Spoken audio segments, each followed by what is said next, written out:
Hey guys, आज हम wild child नाम की मूवी को एक्सप्लेन करेंगे। ओपनिंग सीन में हम पॉपी नाम की एक अमीर टीनेज लड़की को देखते हैं। वो मालिबू में अपने पिता जेरी और छोटी बहन मॉली के साथ रहती थी। पॉपी की मदर सालों पहले एक कार एक्सीडेंट में मारी गई थी। उसके बाद से ही जेरी और पॉपी का रिलेशनशिप खराब चल रहा था। जेरी की गर्लफ्रेंड उसके साथ शिफ्ट होने वाली थी। पॉपी अपने दोस्तों को बुलाकर उसका सारा सामान खराब कर देती है। जेरी इस बात से काफ़ी नाराज़ होता है। वो पॉपी को एबी माउंट बोर्डिंग स्कूल में भेजने का डिसाइड करता है, जो कि इंग्लैंड में था। पॉपी जाने से मना करती है तो जेरी उसे बताता है कि अब उसकी मनमानी नहीं चलेगी। अगले दिन पॉपी की बेस्ट फ्रेंड रूबी उसका सामान पैक करने में हेल्प करती है और इंग्लैंड का मौसम झेलने के लिए उसको ऑल द बेस्ट बोलती है। रूबी कहती है कि वो पॉपी के बॉयफ्रेंड रॉडी का भी ख्याल रखेगी। अगले सीन में जेरी और पॉपी एबी माउंट पहुंचते हैं। स्कूल की प्रिंसिपल मिसेस किंग्सली दोनों का वेलकम करती है। लड़कियां पॉपी के कपड़े देखकर शॉक हो जाती हैं। स्कूल की हेड गर्ल हैरियट भी पॉपी से मिलने आती है। वो पॉपी से हाथ मिलाने के लिए हाथ बढ़ाती है, पर पॉपी उसकी बेइज्जती कर देती है। हैरियट इससे नाराज होकर पॉपी को सबक सिखाने की ठान लेती है। पॉपी जेरी को गुड बाय बोलकर अपने रूम में जाती है। वहाँ वो और लड़कियों को कमरे से बाहर जाने को कहती है तो सब हंसने लगती हैं। उसकी 4 रूममेट्स थी, केट, जोजी, किकी और जेनिफर, जिसे सब ड्रिपी बुलाते थे। पॉपी को बताया जाता है कि फ़ोन्स यूज़ करना सिर्फ वीकेंड पर अलाउड है। फिर मेट्रन आकर सबके फ़ोन्स को कलेक्ट करती है। पॉपी की मेट्रन के साथ में बहस हो जाती है तो मेट्रन 5 लड़कियों को पनिशमेंट दे देती है। स्कूल के first day Poppy high heels, tight skirt और क्रॉप ब्लेजर पहनती है। हमें पता चलता है कि हैरियट को मिसेस किंग्सली के बेटे फ्रेडी पर लंबे समय से क्रश था। ट्रिपी बताती है कि स्कूल में किसी भी लड़की को फ्रेडी से फ्रेंडशिप करना अलाउड नहीं है। शाम को लड़कियां पॉपी से पूछती हैं कि उसके कितने बॉयफ्रेंड्स रह चुके हैं। उसकी लंबी लिस्ट सुनकर सब लोग शॉक हो जाते हैं। वो सब बचपन से ही गर्ल्स हॉस्टल में रहे थे, सो लड़कों के मामले में उनका जीरो एक्सपीरियंस था। फिर मेट्रन आकर पॉपी को प्रॉपर यूनिफॉर्म पहनने के लिए लाती है। मेट्रन के जाने के बाद पॉपी कंप्यूटर रूम में जाकर रूबी को सारे दिन में जो भी हुआ है वो सब मेल करती है। उसे बाहर किसी के चलने की आवाज़ आती है।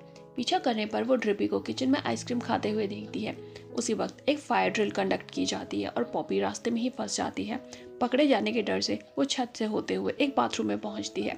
वो बाथरूम फ्रेडी का था, जो उसे बाहर जाने का रास्ता बताकर उसके विजिट को सीक्रेट रखने का प्रॉमिस करता है। अगले दिन पॉपी को स्कूल की लेक्रॉस टीम में शामिल किया जाता है। पॉपी के लिए ये एक बुरे सपने से कम नहीं था, क्योंकि लड़कियां मिट्टी और पसीने में सने हुए इधर उधर दौड़ रही थी। हैरियट फील्ड पर उसे चैलेंज करती है तो पॉपी उसे एक्सेप्ट कर लेती है। खेलते हुए दोनों में झगड़ा शुरू हो जाता है।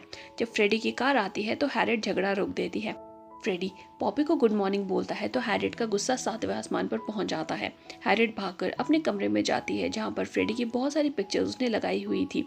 उसकी फ्रेंड्स उसको कन्विंस करती हैं कि फ्रेडी हैरियट के लिए अपनी फीलिंग्स छुपाने के लिए पॉपी से बात कर रहा था। पॉपी को मिसेस किंग्सली के ऑफिस में बुलाया जाता है। वो पॉपी को फाइट शुरू करने के लिए डांटती है। मिसेस किंग्सली कहती है कि वो जानती है कि पॉपी अच्छी लड़की है और उसे उम्मीद है कि आगे से पॉपी स्कूल में अच्छा परफॉर्म करेगी। पॉपी को समझ नहीं आ रहा था कि वो क्या कहे, क्योंकि उसकी मदर की डेथ के बाद पहली बार किसी ने उस पर भरोसा किया था। शाम को हैरियट अपने कमरे में थी जब वो पॉपी को अपनी विंडो के नीचे बैठे देखती है। पॉपी पर पानी की बकेट फेंक कर वो ऐसे प्रिटेंड करती है जैसे उसे पता ही नहीं था कि नीचे कोई बैठा है। पॉपी कमरे में उदास होकर बैठ जाती है।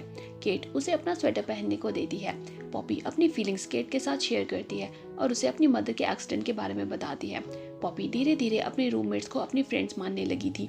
केट उसे एक सीक्रेट फ़ोन भी देती है, जिससे वो मैलिबू में अपने फ्रेंड्स को कॉल कर सकती थी। पॉपी रूबी को कॉल करती है, जो कि उसके बॉयफ्रेंड रॉडी के साथ बेड पर थी। दोनों थोड़ा फेक कंसर्न दिखाकर कॉल कट कर देते हैं। रात में पॉपी के नए फ्रेंड्स उसको अमेरिका वापस भेजने के लिए स्कूल से एक्सपेल करने के लिए उसकी हेल्प करने का डिसाइड करते हैं। अगले दिन वो सब स्विमिंग पूल के पानी में रेड डाई को मिला देते हैं। फिर वो हैरियट को प्रैंक कॉल करते हैं। इसके बाद वो स्कूल में टीचर्स के अफेयर्स की झूठी अफवाहें उड़ाते हैं। लास्ट प्रैंक के बाद पॉपी को मिसेस किंग्सली के ऑफिस में बुलाया जाता है, पर एक वार्निंग देकर छोड़ दिया जाता है। फिर लड़कियों को एक आइडिया आता है कि अगर पॉपी फ्रेडी को अपना बॉयफ्रेंड बनाने के लिए कन्विंस कर ले तो मिसेस किंग्सली पक्का उसे स्कूल से निकाल देगी। अगले दिन स्कूल में पार्टी थी और थीम प्राइड एंड प्रेजुडिस था। पॉपी और फ्रेंड्स दिन में मार्केट जाते हैं और खूब मस्ती करते हैं। पॉपी अपने बालों का कलर ब्राउन करवाती है, जिससे वो बिल्कुल अपनी मदर के जैसे लग रही थी। शाम को पार्टी काफ़ी स्लो चल रही थी। हैरियट एलिजाबेथ के जैसे ड्रेस होके आती है और फ्रेडी को अपनी बातों से बोर करती है। फिर पॉपी का ग्रुप अपने मॉडर्न ड्रेसेस में आकर एक ग्रैंड एंट्रेंस देता है।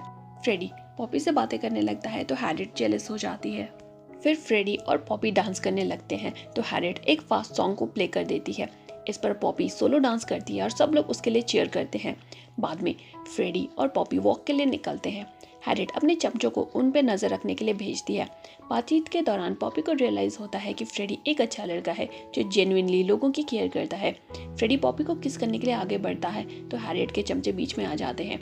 दोनों बाद में डिसाइड करते हैं कि वो हैरियट को इसके बारे में कुछ भी नहीं बताएंगे। अगर हैरियट को पता चला तो वो सबका जीना मुश्किल कर देगी। पॉपी अपने फ्रेंड्स के पास वापस आती है। वो बताती है कि उसने आज तक किसी भी लड़के के साथ फिजिकल रिलेशनशिप नहीं बनाया है। मालिबू में वो ये बात किसी अपने फ्रेंड को नहीं बता पाती थी क्योंकि वो सब उसका मजाक उड़ाते, पर अब वो बिना जजमेंट्स के अपने फ्रेंड्स को सब कुछ बता सकती थी। वो फ्रेडी को लेकर भी अपनी फीलिंग्स उनके साथ शेयर करती है। अगली सुबह फील्ड पर ड्रिपी की तबीयत खराब होने की वजह से पॉपी को लेक्रॉस टीम में खेलने को कहा जाता है। पॉपी को अपने टैलेंट का फील्ड पर खेलते हुए पता चलता है और उसकी हेल्प से टीम गेम जीत जाती है। अगले सुबह मिसेस किंग्सली अनाउंस करती है कि जूनियर लेक्रॉस टीम को 10 साल में पहली बार इंटर स्कूल कंपटीशन में खेलने को सिलेक्ट किया गया है। मिसेस किंग्सली स्टूडेंट्स को पॉपी के पास अपने कंसर्न्स लेकर जाने को कहती है, जिससे हैरियट गुस्से में लाल हो जाती है। अगली सुबह से पॉपी टीम पर खूब मेहनत करती है और वो लोग फाइनल्स तक पहुंच जाते हैं। एक दिन फ्रेडी उसे डेट पर इनवाइट करता है। जाने से पहले वो यूएसए में अपने फ्रेंड्स को मेल्स भेज रही थी। वो लॉग आउट किए बिना ही निकल जाती है। कोई और लड़की उसका अकाउंट यूज़ करते हुए दिखाई जाती है, पर उसका फेस हमें नहीं दिखाया जाता। फ्रेडी और पॉपी डेट पर जाते हैं और फाइनली किस करते हैं। पॉपी जब रूम में वापस पहुंचती है तो उसकी फ्रेंड्स एक ईमेल पढ़ रही थी। ईमेल में लिखा था कि उसके फ्रेंड्स लूजर्स हैं और पॉपी सिर्फ उनके साथ फ्रेंडशिप का नाटक कर रही है। पॉपी की फ्रेंड्स उससे नाराज़ हो जाती हैं। पॉपी उन्हें काफ़ी समझाने की कोशिश करती है, पर वो लोग उसकी कोई बात नहीं सुनते। पॉपी फ्रेडी से बात करने जाती है तो उसे भी इसी तरह का एक ईमेल मिला था। वो भी उस समय उससे बात नहीं करता। पॉपी के पास कोई और बात करने के लिए नहीं था तो वो किचन में बैठकर रूबी को कॉल करती है। रूबी पहले पॉपी की बातों में इंटरेस्ट शो करती है, पर गलती से पॉपी के सामने एक्सेप्ट कर लेती है कि वो असल में उसके बारे में क्या सोचती है। पॉपी की लाइटर से एक कर्टन को आग लग जाती है। वो फटाफट आग को बुझाकर बाहर भाग जाती है। बाद में वो देखती है कि पूरी किचन में आग फैल गई है। वो सब लड़कियों को उठाती है, पर देखती है कि ड्रिपी मिसिंग है। उसे समझ आ जाता है कि ड्रिपी ज़रूर आइसक्रीम खाने गई होगी। पॉपी अंदर भागती है और फायर फाइटर्स की हेल्प से ड्रिपी को बचा लेती है। आग बुझने के बाद फ्रेडी को पॉपी का लाइटर राख के नीचे मिलता है। फ्रेडी को लगता है कि ये सारा पॉपी का किया धरा है, तो वह गुस्से में लाइटर पॉपी के हाथ में थमाकर निकल जाता है। अगले दिन पॉपी मिसेस किंग्सली के ऑफिस जाकर उसे लाइटर देती है और पूरी घटना की रिस्पॉन्सिबिलिटी अपने ऊपर लेती है। मिसेस किंग्सली पॉपी की अपनी गलती एक्सेप्ट करने के लिए खुश थी, पर वो कहती है कि ऑनर कोर्ट में पॉपी का फ्यूचर डिसाइड किया जाएगा। इसके बाद पॉपी अपनी मदर की पिक्चर 1976 की लेक्रॉस टीम में देखती है। वो रोने लगती है क्योंकि उसे रियलाइज़ होता है कि उसकी मदर भी एबी माउंट में पढ़ती थी। फ्रेडी आकर उसको चुप कराता है और उसकी बातों पर अब फ्रेडी को यकीन होने लगा था। उधर रूम में पॉपी की फ्रेंड्स डिस्कस करती हैं कि ये मेल्स उस वक्त दी गई थी जब पॉपी फ्रेडी के साथ डेट पर गई हुई थी, तो किसी और ने इन दोस्तों के बीच में दरार पैदा करने के लिए ये सब किया है। ऑनर कोर्ट में पॉपी सबके सामने अपना पक्ष रखती है, पर हैरियट बार बार उसे टोकती है।